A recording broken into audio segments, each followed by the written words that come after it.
25 ஆண்டுகாலமா நீங்க கட்சியில கூட்டணியில இருக்கிறீங்க. ஆனாலும் அதையும் பார்க்காம இன்னைக்கு திமுக அமைச்சர்கள் காங்கிரஸை வந்து ஒரு இழிவுபடுத்தி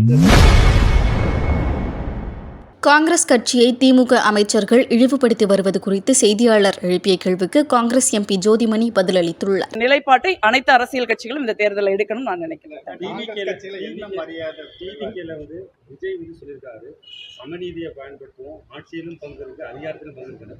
ஏன் காங்கிரஸ் வந்து நீங்க கேட்கக்கூடிய கோரிக்கையை திமுக மட்டும் மையமா வைக்கல? நாங்க இருக்கிற கூட்டணியில வைக்க முடியும், இல்லாத கூட்டணியில சொல்றாங்க.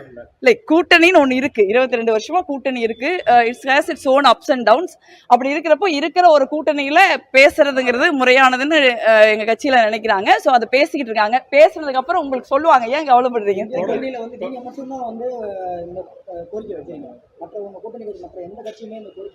இல்ல, நாங்க எங்க கட்சிக்கா சர்வா தானே பேச முடியும். மத்த கட்சி சர்வா அந்தந்த கட்சியின் தலைவர்கள் தானே பேச முடியும். 25 ஆண்டுகாலமா நீங்க கட்சியில கூட்டணியில இருக்கிறீங்க.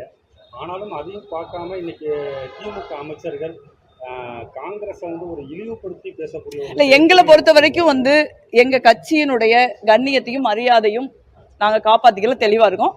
அந்த மாதிரியான கருத்துக்கள் வந்து வர்றப்ப வந்து அதற்கு கடுமையான நாங்க எதிர்வினை ஆற்றிருக்கோம். அதனால வந்து இப்ப வந்து அதுக்கான சூழல் இல்லை. ஏன்னா 2 தரப்புலையும் நீங்க யாரும் பேச வேண்டாம்னு சொல்லியிருக்காங்க. அதனால இப்போதைக்கு ஒரு அமைதியா தான் இருக்கு. தேங்க்யூ.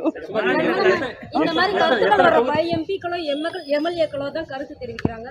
ஆனா ராகுல் காந்தி எதுவும் சொல்ல மாட்டாங்க. ராகுல் காந்தி தேசிய தேர்தல்னா அவர் சொல்லுவாரு, மாநில தேர்தல்னா மாநில காங்கிரஸ் கமிட்டி தலைவர்கள் இருக்காங்க, பொறுப்பாளர்கள் இருக்காங்க, அவங்க தான். செய்திகளை உள்ளது உள்ளபடி தெரிந்து கொள்ள ரெஃப்ளெக்ட் நியூஸை சப்ஸ்கிரைப் பண்ணுங்க.